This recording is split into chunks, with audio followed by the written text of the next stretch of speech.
truth to tell, that is their own.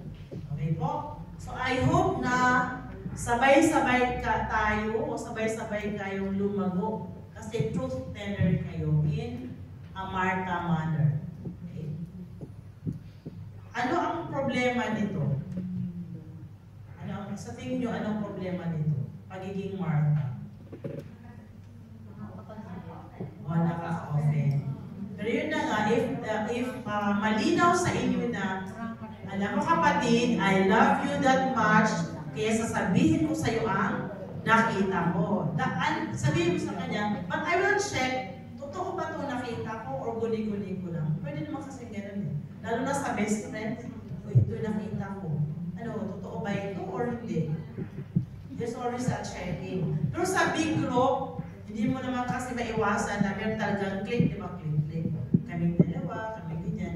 But sana sa real group, hindi mangyari yung sila-sila lang.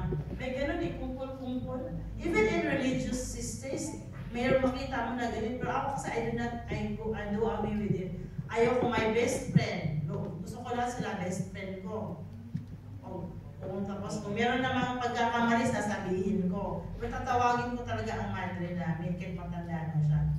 I always do the Martha thing when something is not right. Sister, pwede ba tayo mag-usap? Anong pag-usapan? Ito yung nakikita ko. Kasi pakicheck mo kung tama yung aking observation. At ito yung observation ng iba. Kasi pag isa lang ang mag-observe, makaguli-guli ko ba to? Pero pag tatlo na sa isang group ang nagsabi na ito siya, please call that person in a Martha way. Kasi mag-grow siya. Pero sabihin mo na, I love you, at gusto kitang lumago, kaya sasabihin ko sa'yo. Okay. Masakit yun, tanggapin, pero kung open yung kasama, madali lang yan. Okay. Sa ibang group, nagpa-fracture eh. Nagpa-fracture sa DPCM. Nagkahiwalay dahil group silang ganyan. Sa akin, I do not mind kung meron talagang, di ba, di mo maisawan, best friend ko to. Pero as a group kasi, ang group cohesion, pag lahat mo gusto, o lahat mo kaya sabihan sila, mabubuhay talaga ang group. Tapos mag-a-attract yan ng mga, yung palakad-lakad dyan sa labas. Uy, asan ka nag-go? Ganon, ma-a-attract yan eh. Kasi makita nyo yung Martha factor. Okay? It gives a woman the confidence it takes to claim her own experience. And it leads her to seek out, to trust the truth inside the women around her. So, bawat pag ikaw ay isang Martha sa group, lahat yan, trusted mo siya. Lahat yan. Kahit mahuli mo siya pag sinungaling once, malalim ka na kasi, Martha ka na sa group eh. At ikaw mukhang mali ito, sige tawagin ko nga. Madali lang naman ang group basta open kayo sa lahat. Kung magbukas din yung isa. Kasi it's a process eh. Diba? Sige. Tanungin niyo kung sino ang Martha dyan. Okay. It brings out of dark night. Yung mga baho natin, may mga baho tayo eh. Pag Martha ka, kayang-kaya mo yan siyang tanggapin. At kaya-kaya mo sabihin doon. Ay, teka nga, mukha ka na sobrang baho mo na. Joke lang to ha. Sobrang baho mo na. Ano ba ang ginagawa mo? Bakit ka napariwara? Yan. That's a Martha. Kasi truth telling siya. Okay po. It brings women to the point of dignity and gives dignity to women. Kaya ang maganda, kaya mo sinabi siya, ibabalik mo sa kanya yung digdigan niya. Di ba may magsasabi na ang gaan? Ay ha, salamat sister ha, buti naman sinabi mo. May gano'n eh. Ako mas gusto ko, kahit sa team namin with Lay, sabi nila, natatakot sa Madrid. Ang experience ko kasi ayaw ko yung kinatatakutan. Mas gusto ko na kung may mali ako. Basta sabihin mo sa sister, mali itong ginawa mo. I really do not mind. Naalala ko nung batang madre ako sa Zamboanga del Sur. Sino taga-Mindanao dito? Mindanao? Nako, ano nila ako, nilitsyon ba? Kasi ano siya eh, yung mukhang nilitsyon ako kasi ang haba ng listahan. One, sister, Nenet, ganyan ka. Okay. Parang 20 yata na comments kasi evaluation ng parish eh. Ako, yung mga ibang madre ko, takot na sa ako ako, hindi ako takot kasi. O sige, number 1, 2, o di isa-isa ko, sige. Ano yung halimbawa, binibigyan ko eh. Ano yung halimbawa na nasabi mo? Alam mo yung 20 na wala siya lahat nung in-explain ko. Kasi ang Martha factor should do that. Pag binigyan siya ng listahan, o ito yung ginawa mo sister, ang bata-bata mong mali, masyadong kang ganito. O sige po, sa ano pong pagkakataon na ginawa ko? Yung pala mali, ay wala pala, di-erase. Hanggang yung 20 na observation na wala siya. That's a Martha way. Basta huwag ka nang matakot kasi ang alam mo na totoo ka.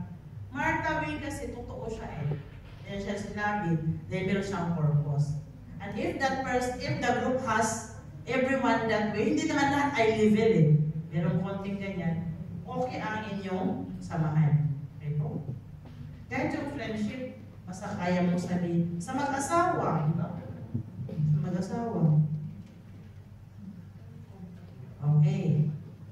Sige po. Any woman who honors the truth within her frees the woman who calls friend to discover for herself what is behind the next question. Ito yung babae na ang alam niya maraming tanong. So huwag kayong makukulitan kung may tanong yung mga kasama niyo. Because that is a Martha factor. At malilid kayo. Because asking question will lead you to the truth and that truth will free from burden, tapos mag-grow yung group or friendship. Okay? Any friendship that traffics in the truth of life is surely a holy one. Yan. Kung ang friendship nyo ay natatraffic kasi nag-uusap sa mga sitwasyon at saka sa mga katotohanan, ang pagkakaibigan na yan ay isang banal. Okay? Pero kung ang pinagsitismisan nyo lang ay, ano na ba ngayon si Catherine? Hiwalay na sila. At saka ni after 11 years, kaya na, mukhang delikado. We don't do, kahit mga tinitignan namin yun eh. Pero huwag mag-dwell doon yung kwento. Pag nagsimula doon lang. Nabasa ko sa inquiry, malungkot ang mga fans. Okay. Parang wala talaga forever sa showbiz. Okay, anyways. So, okay yun na, you talk all kinds of things, pero at the end, ang pag-usapan nyo sana, how deep is your relationship with God? That is a Martha factor. Remember, siya yung nagsabi na, sino ang counterpart ni, di ba si Peter sabi niya, o sino nga ito? Sabi niya, he is the Messiah. Si Martha lang nagsabi nun, you are the Messiah, you are the Son of God. So lahat ng kwentuhan doon sa napapunta kay God. Nako. Malalim na yung friendship doon. Pag magsimula kay Catherine Bernardo sa hiwalayan at mag-i-end na ay kay God. Yun. Malalim na yan. Sige, try nyo magkwentuhan muna tapos darating sa ending. God na ang... Pag yun ang ending nyo, medyo malalim na.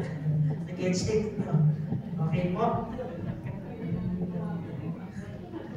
The Martha factor of Bethany caused women to see themselves architects of faith. Architects, ibig sabihin, ikaw yung guru as well as consumers. Siya talaga yung siya yung nagrereklamo na hindi si Mary na, di ba? Pero, siya yung arkitekto ng pananampalataya. Siya lang yung sa lahat ng babae sa except Mary. Mary is always a faith. So, tinawag tayo maging arkitekto tayo. Lalo na sa family. Saang antas na ba yung pamilya ko sa pananampalataya? Tanungin niyo po. Okay, next naman tayo, Veronica factor. Tapos natin kay Martha, kaya kay Veronica naman tayo. Luke 23:27 to 29, sa kanya naman ay presence. Alam niyo yung kwento ni Veronica, no? Sige, pakibasa po sa Luke 23:27 to 29.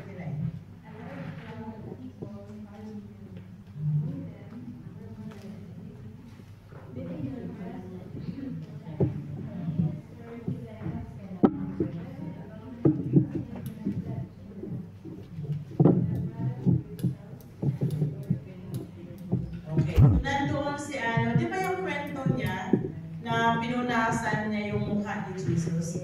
Napaka-daring niya to go out from the crowd tsaka punasan niya. Kasi ang presence niya, ang kanyang pinaka-hinahawakan. Tayo ba, kaya ba natin gawin yun? May injustice na nagaganap at lalabas ka upang punasan man lang. Pag sinabing punasan, yung can you help those who are killed? Silently, those who are, yung mga nasa tabi, yun yung ano. Okay po? So, what is the opposite of two? Diba? A lonely me and a lonely you. Alone, we can do so little. Together, we can do so much.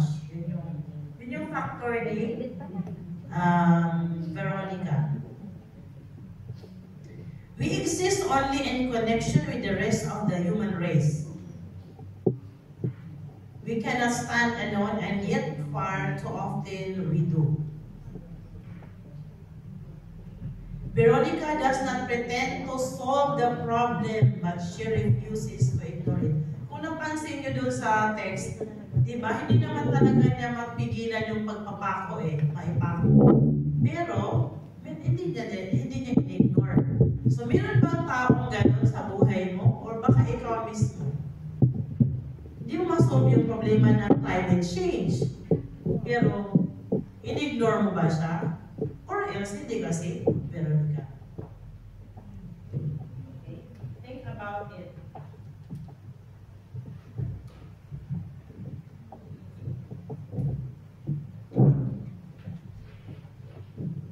I repeat, Veronica does not pretend to solve the problem, but she refuses to ignore it. So, I am challenged dito sa atin. May mga usapin na kailangan tayong makialam in connection with the 4 pillars of a balanced Christian. A woman friend is the one to whom a woman turns to understand the gravity of the all trivia of her life. Okay? A woman friend is the one to whom a woman turns to. Okay, yun yung maiksi ang kay Veronica, pero siya ay component of social justice. Hindi ka nakapikit kung may sitwasyon sa bansa mo, sa pamilya mo na kailangan mo harapin at hanapan ng solusyon. Okay, Elizabeth po tayo, di ba? Kilala niyo ito. Pakibasa po yung Luke 1:5 to 25, 39 to 45, 46 to 56, 57 to 66. Kasi ang kanyang factor ay acceptance.